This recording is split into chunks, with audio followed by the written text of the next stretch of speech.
Olá, gente, boa tarde, tudo bom? Meu nome é Micaela Reis, estou aqui junto com o Mauro. Nós vamos falar hoje sobre a desconexão, né, do homem com a natureza e com a sua própria natureza, que é a alma. Então, esse é um tema muito relevante diante do que a gente experienciou, né, em 2024, com um aumento significativo de queimadas em todo o Brasil. Nós estamos vivenciando, né, esse efeito estufa, o efeito do aquecimento global. Eu acho que os impactos no meio ambiente, muito provocados pelo próprio homem, vão ser sentidos, né, não só agora, no momento de agora, como daqui para frente. Então, a gente trabalhar um pouco sobre isso, essa conexão do ser humano com essa alma, com essa natureza, né? Porque o Jung fala isso. Não tem como você se desconectar da natureza, porque a alma faz parte, a psique faz parte da natureza, ela também é natureza, né? Então, quando a gente se desconecta da natureza, na verdade, a gente meio que está se desconectando de nós mesmos, né? Então, talvez faça parte de um pouco do que a gente vivencia num âmbito global, né, em termos de relação, de comportamento. E a natureza é mais um dos elementos que o ser humano está experienciando, vivenciando essa desconexão. O que que você acha, Maurinho? Olá, pessoal, como vão? Espero que todo mundo esteja bem. Pois é, Miquela, você falando aí, né, a natureza da psique, a psique e a natureza, se a gente for pensar, a nossa psique e a natureza vêm evoluindo juntas, né? Então, nós trazemos dentro de nós muito da natureza e hoje, aí eu não sei te explicar por quê, mas de alguma maneira o homem se vê muito apartado da natureza, né? E acho que é até por isso que a gente está vivendo essas crises climáticas. Porque se a gente não se vê como natureza, a gente vê a natureza como, eu falo, é sempre uma coisa que eu falo, a gente vê a natureza como um recurso, né?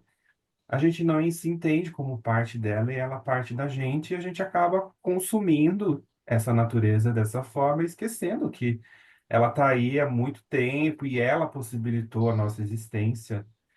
E a partir daí destruímos o que nos alimenta, né? E a Sim. partir de então, a brincadeira, né? Nem sei se é brincadeira, mas essa coisa da vingança da mãe natureza, que é uma mãe terrível, na verdade é uma coisa que a gente plantou, né? O tanto de destruição que a gente teve nesses últimos anos de florestas, o tanto de poluição que a gente tem nos oceanos, isso está levando a um ponto em que a Terra não.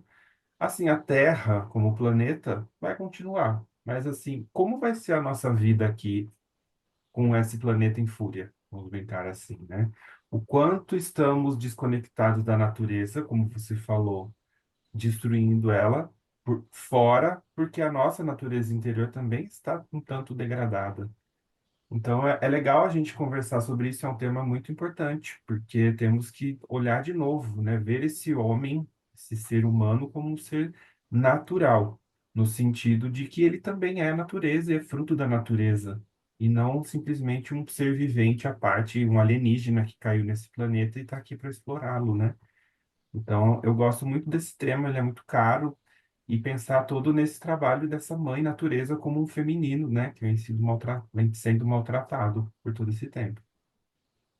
É bem interessante isso que você falou. Se a gente olhar assim, né, nos aspectos históricos, na verdade isso já vem acontecendo há alguns séculos, né?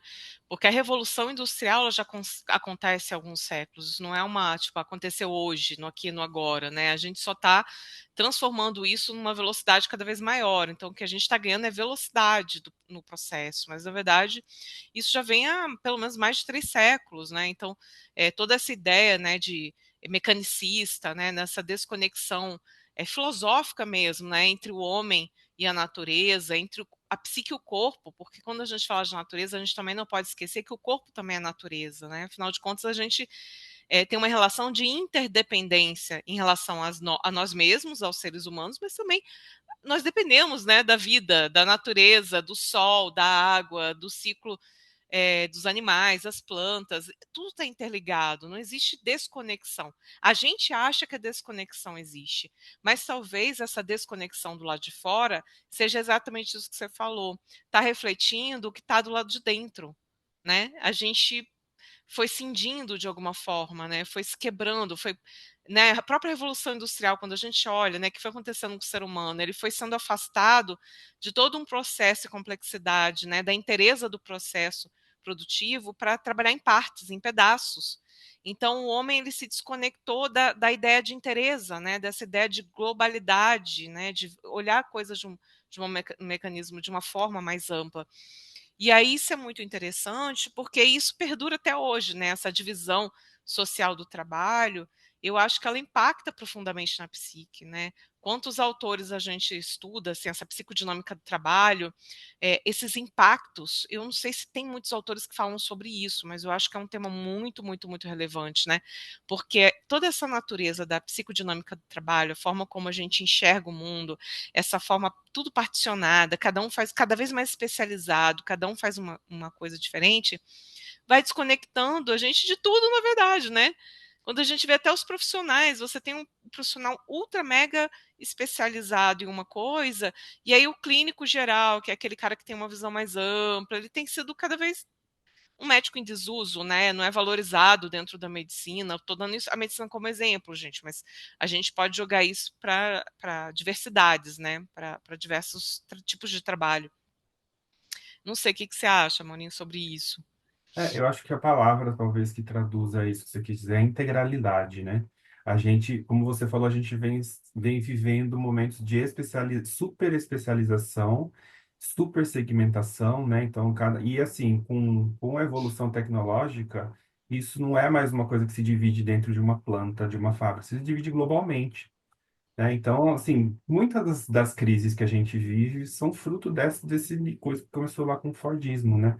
Que é dividir o trabalho para gerar eficiência. E a palavra diversidade é muito importante, porque a natureza não vive sem diversidade, né? E se não tem diversidade, ela vai dar algum jeito de trazer diversidade. Porque quando a gente estuda um ecossistema, né, Miquela, a gente vê que cada camada de, vou usar um termo específico, cada nível trófico tem seu papel. Cada planta, cada animal faz parte de uma construção de ecossistema. E se a gente trabalha num lugar que por isso que eu trouxe essa fala, né? No mundo que hoje, pelo menos, né? A diversidade começou a ser atacada novamente, né? Tem uma busca pela uma massificação unificadora do ser humano, de tratar todos como iguais, mas não no sentido legal de todos iguais perante a lei. Todos iguais como se todo mundo fosse clone e a diversidade fica de fora, e isso torna. O que que acontece com um ambiente que se torna, vamos dizer assim, é, não é monogâmico, como que é a palavra? Monocultural. Ele fica estéril, Uhum, né? Com o tempo ele vai ficando estéril, porque sempre as mesmas coisas vão sendo absorvidas e não tem nada em troca. Então, vem se vendo cada vez mais rotação de culturas, por exemplo, mudanças de tipo de plantação para o solo se recuperar, né? Então, a gente tem que pensar em como isso, né? A gente tentando fazer como ser humano um controle da natureza, mas ela no fundo é incontrolável e ela vai achar o seu meio, né? Então, assim, eu vejo esses episódios como meios que a natureza está se reencontrando. Porém, como a gente está colocando barreiras, ela vai ficando cada vez mais agressiva, né? Para mim, sim. a imagem, acho que uma coisa que é super didática é o filme Moana, que tem duas visões, né, dessa grande mãe. Assim, é muito interessante. Quando o filme começa, gente, eu vou dar spoiler porque já tem até o dois, tá? Quando começa o filme, eles falam, né? Eu esqueci o nome, mas é um vulcão, né? A imagem que tem da natureza, que é essa parte da natureza violenta, destrutiva. E quando ela consegue reconectar o coração dessa mãe natureza, ela vira mãe bondosa, uma coisa quase Maria virginal, né? Então, a natureza tem esses dois aspectos. Agora, a gente se relaciona com eles. E que estamos fazendo para que um ou outro se manifeste, né? Sim, é a Tefiti, eu lembrei o nome dela, Ah, né, tá, eu ela não devolve o lembrava. coração para Tefiti, é. Não, e você pode ver, né, a maior parte dos filmes e seriados, assim, de ficção científica que saem hoje, todos eles estão pegando muito nessa questão, né, de que o ser humano vai ter que abandonar a Terra, de que o ser humano vai ser extinto, de que a humanidade não vai conseguir mais habitar a Terra, porque na verdade foi aquilo que você falou, a Terra continua. Ela dá uma sacudida, mata todo mundo, ela continua, né? Na verdade, o que a gente está fazendo é um processo de autodestruição, autossabotagem, porque a gente está sabotando a gente mesmo. muito vinculada ao processo de consumismo, né? Esse consumismo como modus operandi econômico, inclusive faz com que, claro que em algum momento a gente vai ter como humanidade que refletir sobre a forma como a gente está vivendo. O sistema capitalista não se sustenta por muito tempo, como nenhum sistema se sustenta por muito tempo. E tudo bem, vamos encontrar uma nova forma econômica de se relacionar, de se estruturar, né? A coisa muda, é isso, né? A gente evolui, o planeta evolui, a economia evolui, a psique evolui, os seres humanos evoluem, todo mundo tem evolução. Eu acho que talvez seja exatamente se a gente pensar na história natural, né? Quando a gente pega a história natural, a evolução das coisas, eu acho que faz parte. Evolução, acho que é uma palavra-chave, né, para a natureza, para o ser humano, para a psique, para o próprio mundo. Eu acho que a gente faz isso de uma forma conjunta, inclusive espiritual, né? A gente espiritualmente evolui em conjunto. Quando você falou isso, eu fiquei pensando bastante sobre essa questão, sabe, também da desconexão com o espírito, né? A gente vê muito isso né, nas populações originárias, né, nas tribos indígenas, né? O indígena ele tem uma conexão muito forte. Ele faz essa conexão entre a natureza e a espiritualidade. Ele respeita os ritmos, ele entende os ritmos da natureza, ele sabe ler a natureza. E a gente está meio desritmado, meio desconectado. E isso tem impactado profundamente na própria saúde mental, né? A gente vê que tem estudos científicos que falam sobre isso, né? Que quando o homem, essa desconexão com a natureza, ela promove depressão, angústia, ansiedade, estresse, né? Ou seja, sintomas psíquicos muito graves e cada vez mais frequentes, porque, se não me engano, a depressão é a quarta ou quinta maior incidência mundial entre as doenças hoje, né? Ou seja, as doenças de saúde mental estão entre lá as 5 primeiras maiores, né? Então, estão juntos lá com hipertensão, com diabetes, você tem lá a depressão como um elemento importante, talvez seja sinalizador exatamente disso, de que a gente vai precisar parar, refletir, respirar, entender o que está acontecendo e o que a gente quer de verdade, o que a nossa alma quer de verdade. Será que é isso, essa continuada desenfreada de consumo, consumo, consumo, que alimenta a alma? A gente se sente alimentado de fato quando chega cheio de bolsa em casa, né, de sacola, de sapato que não precisa, de coisa que, né? Será que a gente se alimenta de verdade? E estamos, inclusive, nessa época, né? A gente está gravando isso no dia 20 de dezembro, então a gente está perto do Natal, que é a época do consumismo. Então, é um convite, né, a esse consumo. E você falou uma coisa que eu acho interessante, né? Você falou, eu acho que isso que você falou se aplica a nós, né? Estamos desconectados da natureza interior, né? Estamos fragmentados, no sentido de que a gente sempre está cuidando de uns pontos específicos e nunca do todo. A gente, eu digo como humanidade, né? E desritmados, e por isso eu entendo também que a depressão está aí, e o burnout está aí, né? Porque muito se busca, assim, a- é, isso até aparece às vezes na clínica. As pessoas não querem se sentir tristes, não querem se sentir cansadas, não querem parar porque estão doentes, né? Então eu acho que por isso que a gente hoje, né, vive um contexto que as ficções científicas são sobre apocalipse e robô, né? Porque é um pouco, acho que o que está aí no inconsciente. E eu talvez esteja sendo um pouco otimista, eu não, porque todo mundo está falando que o mundo vai acabar, né? Eu acho que na verdade o que tá, a gente está numa grande crise. E algo sim está acabando. Agora, não sei se é o mundo, se é a humanidade, né? Existe uma ansiedade, uma angústia com isso. Eu acho que coisas estão mudando e algo está morrendo. Porque, como você falou, o capitalismo é isso. O capitalismo vive de crises, né? E talvez ele esteja vivendo a sua maior crise. Não sei, a gente só vai saber daqui a alguns anos, uns séculos. Mas a ideia é que e isso gera uma grande angústia, né, nas pessoas, porque o mundo como, vamos falar, né, o mundo como era está se desfazendo, né, e a gente não sabe o que esperar do futuro. Mas eu acho que é isso que você falou, evolução. A gente evolui. Eu acredito que a humanidade tem capacidade de evoluir, se adaptar, né, e talvez ela só esteja um pouco desesperada nesse momento, indo para algum caminho errado.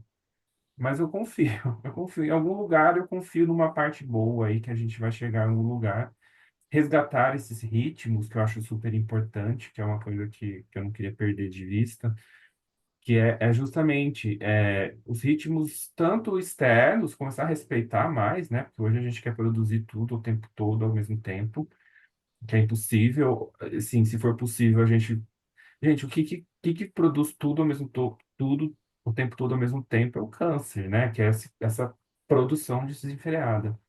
Então, é respeitar esses ciclos da natureza, de regeneração, inclusive, e aí, a partir daí, respeitar os nossos ciclos, as nossas regenerações. E isso que você falou é bem verdade, viu, Michela? Eu trabalhei, né, eu brinco na minha vida passada, né, mas na minha carreira anterior eu era gestor ambiental.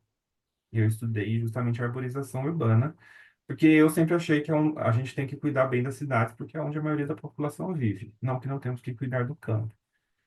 Mas estudos provam, né? Alguns estudos mostram, não sei se provam, que ter áreas verdes, por exemplo, nas cidades, diminui hipertensão, diabetes, até depressão, porque as pessoas tendem a sair mais de casa.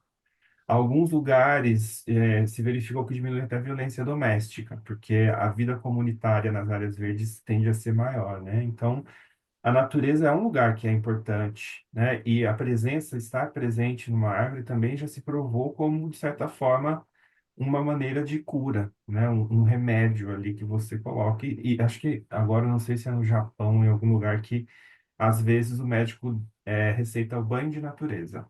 Então, assim, a pessoa está muito, muito urbana, ela tem que tomar um banho de natureza, que seja ir andar num parque, numa área urbana, mas que ela precisa entrar em contato com a natureza, né? Eu estava lendo sobre isso também, né? Que tem um nome engraçado, né? Eu não vou saber agora dizer, mas acho que era isso mesmo, banho de natureza. Vai lá, tomar um banho de natureza. Muito legal, né? Essa ideia. Eu acho que isso é incrível, assim. Quando a gente olha, né, pensa, né, na mãe natureza como um todo, como esse grande feminino, né? Como se fosse a nossa grande casa, essa grande mãe, esse grande planeta, né? Que está aqui nos cedendo, né, a oportunidade de viver, de experienciar, de crescer, de evoluir. É muito bonito, né? E é tudo tão perfeito, porque quando a gente olha a natureza, esses dias mesmo, né, lá no meu outro trabalho, a gente estava conversando com uma pessoa especializada em solo e explicando, né, que o ferro, a forma como ele se transforma no solo, e isso protege o solo, ou seja, a natureza ela se equilibra, ela se reajusta, e aí um colega meu estava comentando até de um estudo lá na África do Sul que tem sido feito, que por conta do aumento, né, da produção de CO2, né, de gás carbônico, esse excesso de emissão de gás carbônico que a gente está fazendo, que é o efeito estufa, né, a queimada, poluição, né, tudo isso gera descargas, né, joga muito CO2 para o meio ambiente, está fazendo com que as árvores elas estão começando a se adaptar, elas estão entendendo, tem muito CO2, porque elas se alimentam de CO2, e elas estão enraizando cada vez mais, absorvendo mais água, ou seja, a gente vai começar a reduzir os aquíferos profundos, ou seja, a disponibilidade de água, porque a natureza vai ficar cada vez mais profunda, as raízes né, das árvores, da natureza. Aí você fica pensando, gente, uma coisa sempre gera outra, né? A gente não sabe que lugar que a gente chega no amanhã, mas vai ser diferente do hoje. Tanto a gente internamente, fisicamente, mas também a própria natureza, porque ela vai crescer e vai evoluir. Tudo vai acontecer ao mesmo tempo, né? E a gente Eu não tem não. controle sobre isso. Exatamente, a gente não tem controle sobre isso, assim. O Jung tem uma fala que eu não lembro exatamente qual é, mas ele fala muito sobre isso, de primeira coisa que a gente tem que fazer se a gente quiser entender a alma, entender o ser humano, é observar a natureza. Ele fala que a natureza tem, e ele fala assim, não nesse ponto de vista de, ele fala que a natureza é por si só e ela não está ali para nos obedecer ou para atender às nossas necessidades, né? E que se a gente observar a natureza, a gente vai aprender muito sobre nós. E eu acho que é exatamente isso que a gente está falando. Primeiro, a gente se adapta, né? A gente consegue, indo para um lado assim, a gente, diante das adversidades, a gente consegue se adaptar. E isso eu já estou falando num nível simbólico da própria evolução da alma. A gente tem essa capacidade de se adaptar até diante das maiores adversidades, né? E a gente tem uma resiliência interna para conseguir superar algumas coisas e que a natureza ensina. A questão é, nem sempre é no tempo que a gente gostaria, né? Tem esse tempo que é o Kairos que a gente fala que é o Kairos. Às vezes a gente quer amanhã estar de um jeito, resolver alguma coisa, mas muitas vezes, isso falando de psique, isso vai demorar mais tempo. E precisa de mais tempo. Aí não é porque, aí falando de ego, não é porque o ego acha que tem que acontecer dessa velocidade que vai acontecer. E a meu ver, o que a gente faz com a natureza é um pouco isso, assim, a gente quer forçar ela a fazer as coisas a um certo tempo, mas isso tem um efeito rebote, né? Sim. E talvez para a gente refletir e mudar a nossa relação com a gente mesmo, né? Com, tanto para o lado de dentro quanto para o lado de fora, né? Porque ao mesmo tempo, também a gente tem visto uma expansão muito grande de pessoas que buscam um processo terapêutico, que estão buscando se reconectar com a alma mesmo, né? Como considerando a alma, espírito, espiritualidade, né? Porque a gente também não pode esquecer o lado espiritual, porque né, a matéria e o espírito, eles andam, são dois lados da mesma moeda, né? E essa desconexão com a espiritualidade, talvez vivenciar as espiritualidades de forma diferente. E claro que a gente vê também movimentos rebotes, né? Então agora a gente vê movimentos políticos de extrema direita acontecendo, que tem essa lógica muito de expropriação, né? De dominação e subjugação da natureza das pessoas. E ao mesmo tempo a gente também vê religiões muito radicais, um radicalismo acontecendo, né, em termos políticos, em termos espirituais, em termos mentais, que eu acho que é uma tentativa enantiandrômica, né, como Jung fala, a gente fica, vai de um lado, vai para o outro, vai de um lado, vai para o outro, até encontrar o caminho do meio, até a gente encontrar um caminho mais equilibrado, mais harmonioso, né? Então, jogou, isso aqui não está dando certo, vamos ver se esse outro dá, e descobre, não, isso aqui gera sofrimento, não está dando certo, vai para o outro. E a gente vai ficando nessa, né? Então, essas respostas, inclusive nesses âmbitos, eu acho que também tem a ver um pouco com isso, com essa desesperança, angústias, os incômodos, e às vezes as pessoas não dão conta de processar esses incômodos, não querem entrar em contato com o incômodo, né? E a gente vê muito aumento de uso de droga, aumento de alcoolismo, que não deixam de ser fugas, né? As pessoas são mecanismos de fuga, assim como muitos outros, né? A gente pode, as compras excessivas, as compulsões de uma forma geral, elas são mecanismos anestesiadores, né, da alma do ser humano, porque às vezes a gente quer fugir do sofrimento e da angústia, né? Então é isso, a gente vai criando essa resiliência, vai se conhecendo, vai se aprimorando, vai conversando. Eu acho que a palavra-chave para isso tudo que a gente está conversando, na verdade são duas. Uma é voltar, né, a reconexão, religare, e o segundo é o diálogo, né? Tanto das diversidade, a biodiversidade que existe por lá de fora, quanto a diversidade interna que nós possuímos, né?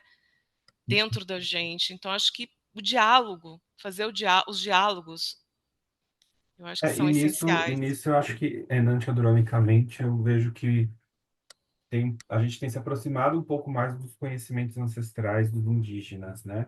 Apesar de eles Uhum, estarem sofrendo muito, mesmo em qualquer situação, né? Nessas violências, nessas invasões, eles estão, de certa forma, conseguindo trazer para a gente, né? Ajudar-nos a entender esse conhecimento ancestral e que muitas vezes pode nos ajudar, que tem eu gosto muito do termo futuro ancestral, né? E que a gente não é que a gente vai voltar a viver em aldeias, né? A ideia é que a gente consiga trazer o conhecimento indígena, o conhecimento ancestral de todos esses anos de conexão próxima e profunda com a natureza para a nossa vivência atual, né? Que a gente consiga reconectar esses ciclos, né? Diminuir a poluição, diminuir a quantidade de lixo, diminuir muito do impacto que a gente tem, uhum, trazendo de volta a sacralidade da natureza, entendendo a natureza como esse ser sagrado que para os povos indígenas é, que é o lugar que eu planto e eu recebo o meu alimento, que é o lugar que os mortos vão descansar. E a partir daí a gente tem essa nova vivência de uma maneira muito mais conectada, né, Michela? E é interessante ver por que que eu acho interessante o conhecimento ancestral, porque eles têm muito conhecimento de muitos anos, já experimentaram muita coisa. Tem algumas práticas, né, que tipo, eu não sei se agora eu não sei dizer qual etnia, tem etnias, por exemplo, para não ser injusto, que sentam-se em rodas para conversar. Não existe, até as reuniões são diferentes, né? Eles sentam em reunião, conversa e tem que se debater muitos temas antes de tomar qualquer decisão, né? E que é uma coisa que é democrática, de certa forma. Então, pensar que não existe o líder muitas vezes é um facilitador, né? Então, é resgatar esse tipo de coisa que está em nós também, né? uhum. E que fala sobre a nossa natureza. E aí acho que eu posso até fazer o outro lado que, assim, também está na natureza, na nossa natureza, esse lado mais sombrio, né? E talvez a gente tenha deixado ele por muito tempo esquecido e agora ele voltou para falar para a gente, ó, tô aqui ainda, né? E aí agora temos que lidar com isso. Cara, faz muito sentido, né? A gente é isso, né? Quando a gente busca a perfeição, né? A perfeição, a perfeição, a perfeição. Porque tinha um discurso, né? Da própria religião, né? Se a gente pensar na ideia que a Igreja Católica, né? A gente era muito sacro, angelical, só que, gente, quem está excessivamente ligado ao sacro angelical também vai se conectar ao demoníaco, né? O demoníaco e o angelical, eles andam eles são dois lados da mesma moeda, né? Se a gente pensar de novo, né, na ideia de antinonímia, né?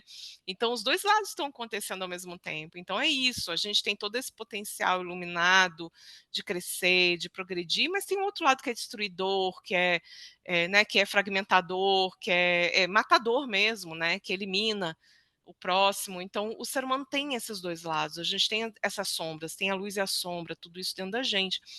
E eu acho que é essa palavra, né? Igual você falou assim, os indígenas, né? Eles têm essa coisa de sentar em roda, de conversar, de dialogar.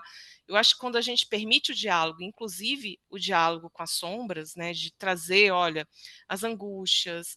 E aí, para a gente poder fazer isso, a gente tem que deixar um pouquinho de lado dessa ideia do ser humano perfeito, que é vendido, né, nas propagandas, né, que nas televisões, nos filmes, esse ser humano ideal que não existe, porque o ser humano real, né, ele vai ter defeitos, vai ter qualidades, vai ter dificuldades e vai se ajudando um ao outro que a gente cresce, porque sozinho a gente fica triste, né? Fica ruim, não é legal ficar sozinho, é bom estar junto.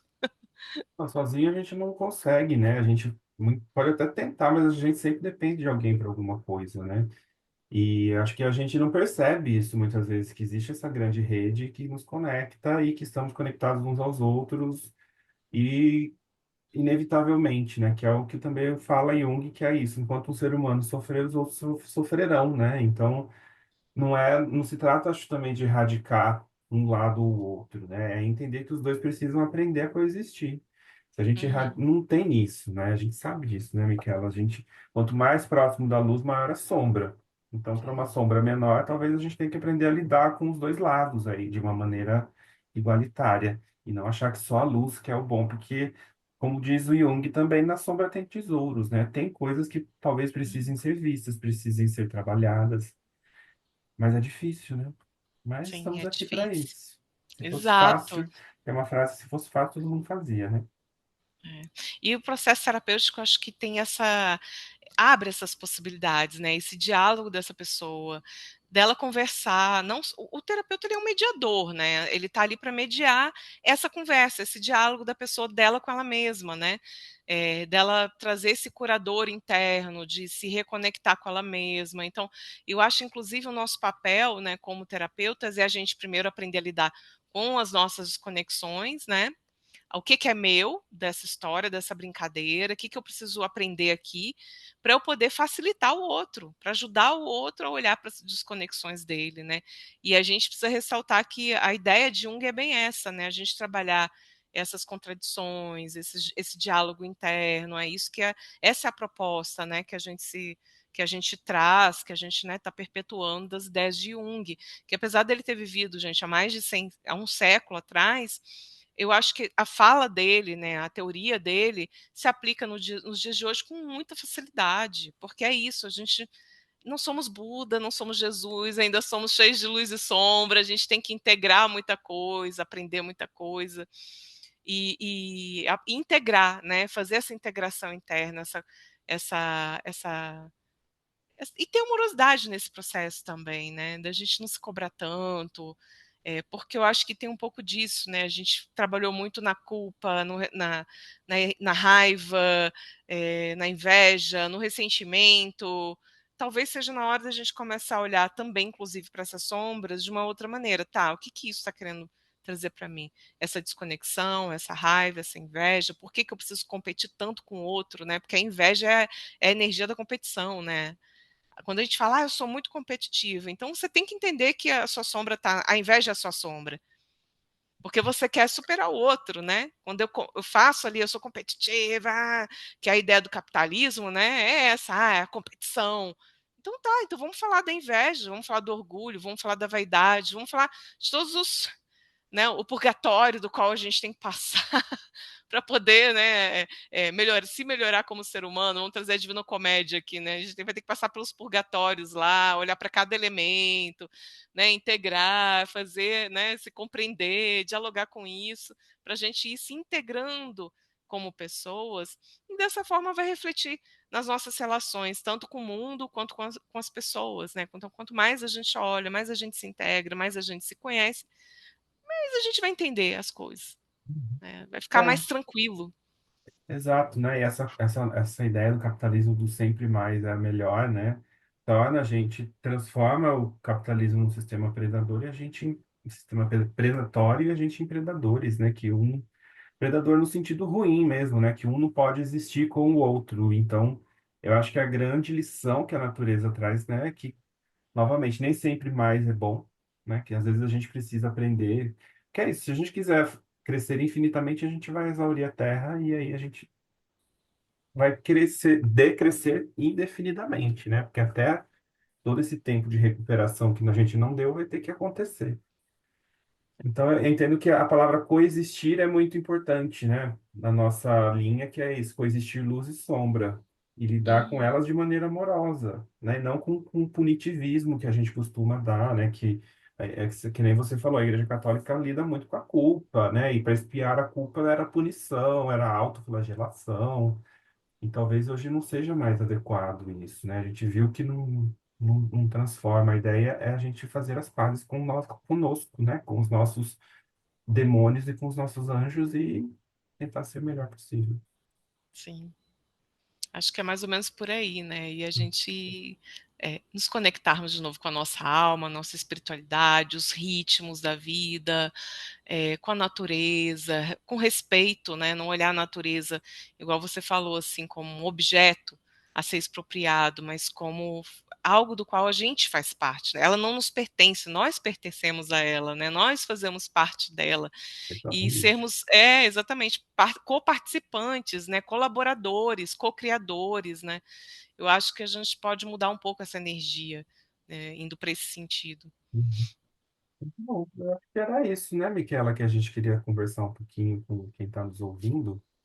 Sim, acho que era isso, acho que era essa ideia. A gente, né, passou por um período tão conturbado em 2024, né, tantas queimadas, tanta destruição, né, muitas delas causadas por pessoas mesmo.